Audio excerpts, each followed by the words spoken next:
Hello ladies and gentlemen, it's Mike here at Game from Scratch, and today we're going to talk about something a little bit strange and a little bit unfortunate, to be honest, and it's twofold. One is the overzealousness of certain communities, and unfortunately that is a thing, and unfortunately it's not always making those communities look great. The other thing is a bit of a hole, in my humble opinion at least, in the world of open source. There is an area where I think an open source license should exist, and as far as I can tell, it doesn't. Now, the reason why we're talking about this was because earlier this week, the Defold engine went open source, asterisk.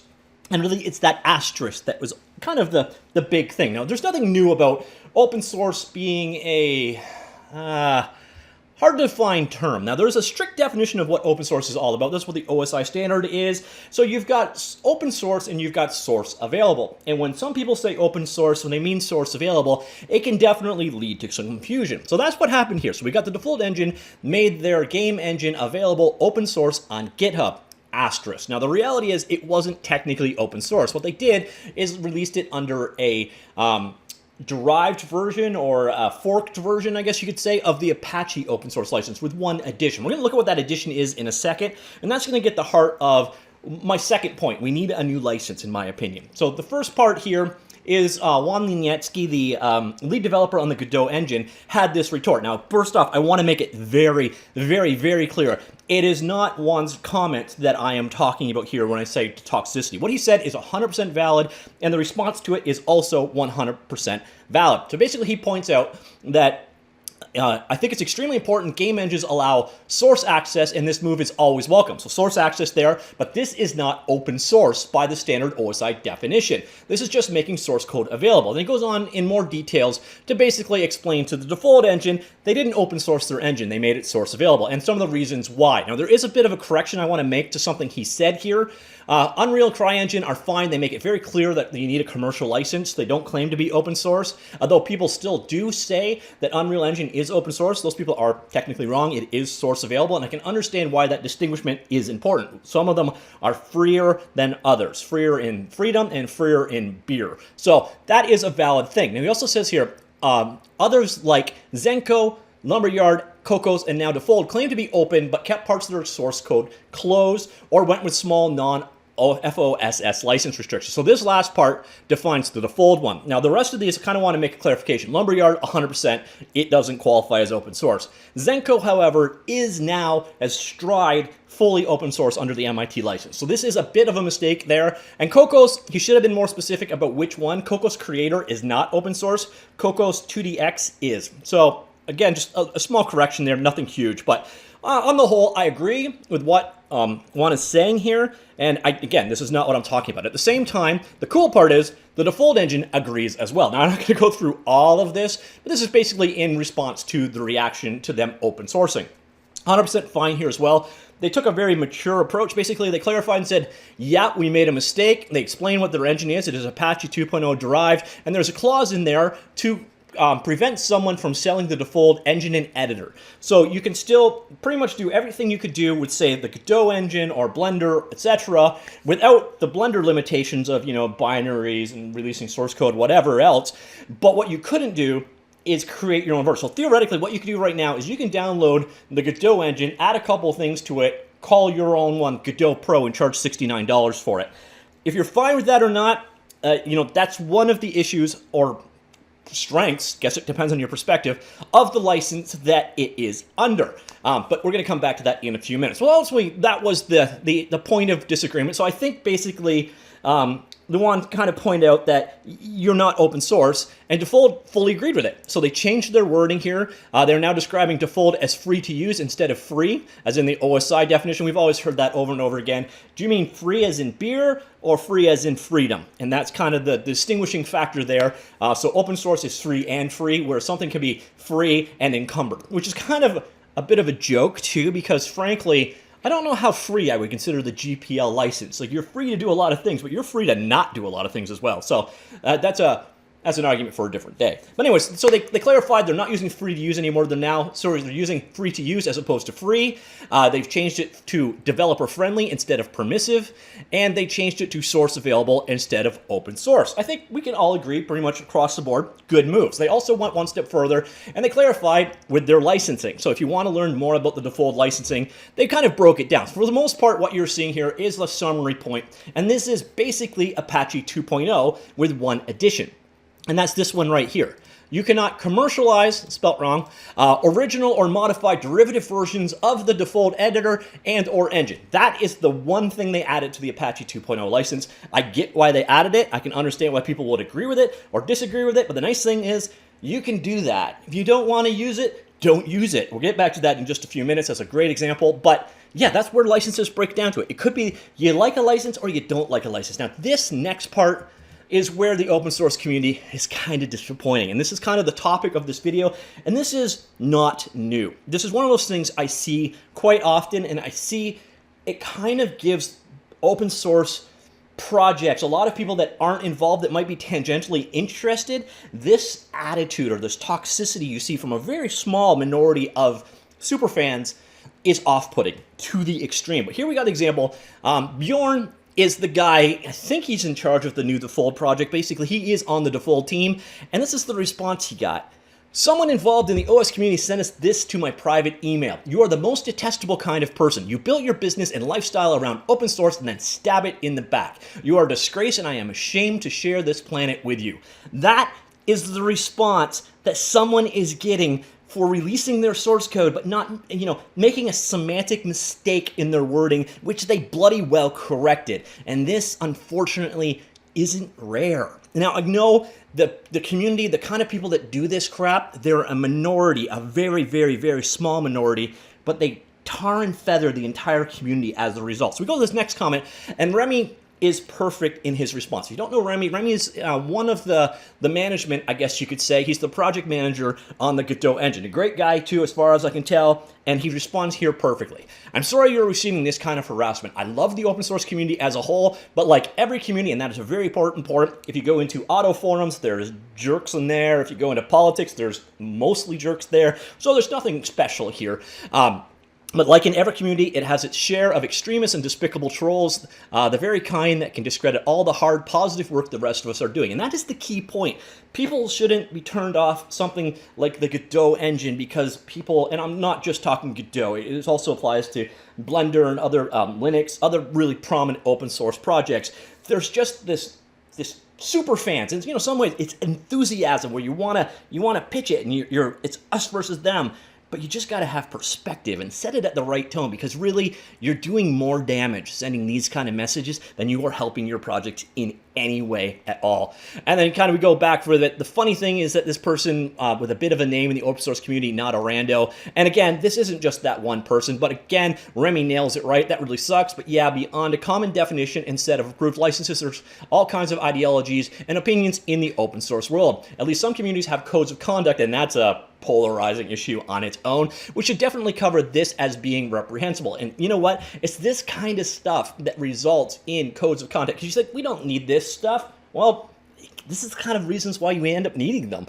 So anyways, that is kind of where the conversation came from. The secondary part, and I hate to say it, open source was started by a very trollish person. That person is up on screen. This person has a long history. Basically, they invented the GPL license. You probably know who this is. This is Richard Stallman, and he is kind of the original troll in something. He's a very zealous person about open source, and the world owes him a lot. But he's also, when they had the very first open source license, it didn't help that the person behind it was also quite a bit of a dick. And that's sort of, it started and grew up with the community. So it is more prevalent, unfortunately, in the world of open source. And I think mostly it's kind of, this is where it started, in my opinion. Of course, I'm biased. I've never particularly liked the guy, especially with what happened recently with the whole, well, that's a word I can't use or I'll get demonetized, but Google him and you'll see. But anyways, on top of that, perfect response to all of this actually comes from Linus Torvalds, another person that some people think comes across a little blunt.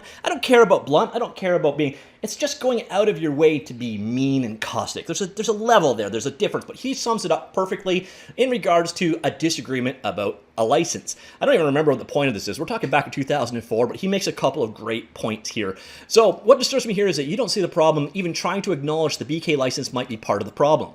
Why? What's the problem? You don't like it? Don't use it. It's literally that simple. And I agree with that. If you don't like what Defold did, you don't like their license, don't use Defold. Just leave it there. You don't send them hate mail saying that they're stabbing the open source community in the back, especially because Defold wasn't open source. They're making a move to become more open. So when someone is making steps to become more open, you don't punch them in the face and say, you're not open enough. That's just stupid and will prevent other people from making similar moves in the future. All right, so back to what is going on here. Same thing with GPL. I absolutely detest people who whine about GPL. There are more GPL haters out there than BK haters. It's their problem. Exact same thing. Nobody has the right to whine about another person's choice of license. You have a choice, use it or don't. Complaining about license to the author isn't part of it. And it keeps going on down here. And we're going to paraphrase Voltaire. A little extreme, but the Voltaire quote does make sense. I may disagree with your choice of license, but I shall defend to death your right to choose it. That goes for Larry and for the BSD people and for all the people who write software for a living using some really nasty licenses. And the same thing goes for users. Anyone who tells me I can't use a program because it's not open source, go suck on RMS. By the way, RMS, that's RMS. I'm not interested 99% of the time. 99% of that I run tends to be open source. That's my choice, damn it. And I think Linus nailed it out of the park. Even the guy who founded Linux basically is saying, listen, people can use whatever the hell they want. And I think that's the approach we all kind of need to take here. Now, to spin it back to the whole license problem, there is not currently an open source license that would do what Defold needs done. And I think that is crazy. And I'm going to show you two examples of open source projects that are kind of gotten screwed by their licensing. Not screwed in major ways, but you can see if there was a more fitted license that didn't allow for basically, forking and commercializing, then it would work out well. So here's one situation is Blender. Blender wrote about this. This is a long time ago, 2012.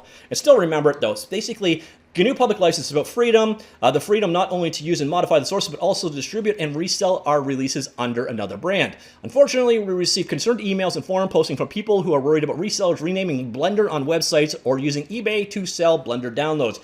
And this happens. This is a thing. People are making their own version. Illusion Mage sold itself as Blender. It was a copy of Blender. They just kind of rebranded it, called it their own, and so on. And I 100% get where they're coming from. I think it'd be nice if the license would prevent this. There are other ways to get around it, but this is scummy. I think 99.99% of us would assume that this is scummy. The problem is, in a world with 7 billion people, all it takes is 0.001% of people to not think it's scummy, and you're going to have hundreds of these out there. People will do what they can to make a buck. Here's another example. This is not technically an open source code license. This is instead CC license, the Creative Commons, which is, I believe, still under the OSI umbrella. Kenny from Kenny NL fame, all those free assets and such, he is constantly seeing stuff where his assets are being resold on stores. And he doesn't really care about the lost money. He's giving them away. He cares about the fact that people out there are getting scammed for something that they could otherwise get for free. And I 100% get where he's coming from too. And it kind of blows my mind that at the end of the day, the OSI doesn't have a license that looks exactly like this. A license that says, here is the source code, take it, just don't make the same thing from it and sell it commercially. And I get that. I 100%, if we've got licenses out there that are going to be as restrictive and detailed and disciplined as, say, the GPL or the LGPL that we've got out there, and there are other ones as well, why isn't there something out there that basically says, take the source code, use it for, your own projects however you want, commercialize them whatever you want. You just can't commercialize it in the same domain it's in. So you can't take Kenny's assets and sell them as assets. You can sell them in a game, you can change them, you can do everything else you want with them. You just can't sell them as their original product. And I'm down with that. I think the failing here is that the OSI doesn't have this kind of license. And I think the vast majority of people out there would see this and go, yeah, that's fair, because you can still take this code. You can still make your game with it. To 99.9% of game developers, not being able to commercialize the code as a game engine isn't going to apply. There are certain little gotcha areas where it could be relevant, and in that case, the license doesn't work for you. So an example I could come up with is, say, RPG in a box. Now, if you don't know, RPG in a box is derived from the Godot game engine. It's built in the Godot game engine. It's technically a game engine that was built using a game engine. And if it had the derived, modified, Defold Apache license, this wouldn't be valid. And you know what? Fine by me. You know, like, just don't make something like this using that engine. It's a way to distinguish your project, just like there are so many things that I won't work with because of the limitations of the GPL. I still have all the benefits of access to the source code. You've got a communal group there. So I can still see people willing to commit to something like Defold, even with that condition in place. I think it's just another option, and I'm just frankly shocked that such a license doesn't actually exist. That you can't have an open source license that's compatible with. People can't charge for this. Really, that's all that you're saying. People can't charge for this as this. You can use it in something you charge for. You just can't sell it as what it is for profit. And I think that makes all kinds of sense. But I don't know. Let me know what you think of that in comments down below. And again, I'm not attacking anyone here with this first part. I don't ever like seeing stuff like this. You're hurting your community. People that look at that and go, that's just awful. And you're going to see this when you go through some of the response here. You get a lot of comments basically coming down saying this is wrong. And again, it's not people responding back to like what Juan said when he said this is an open source, this is source available, because Defold responded back to that and said, yes, you're right, we made a mistake, and they rectified it. End of conversation, should be done.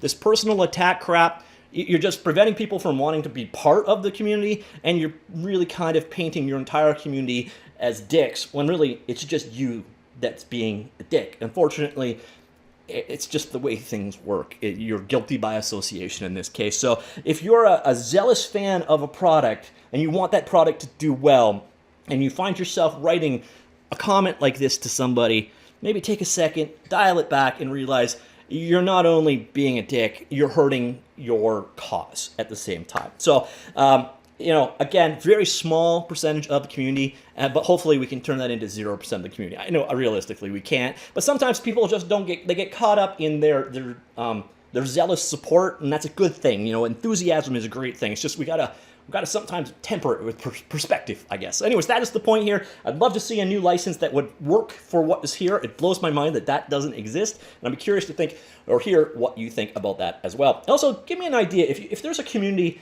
that you think is way more zealous and kind of exemplifies this kind of stuff, excluding politics, which is, hell. Let me know what that is in comments down below too. And yeah, let's try and keep this one civil, folks. Talk to you all later. Goodbye.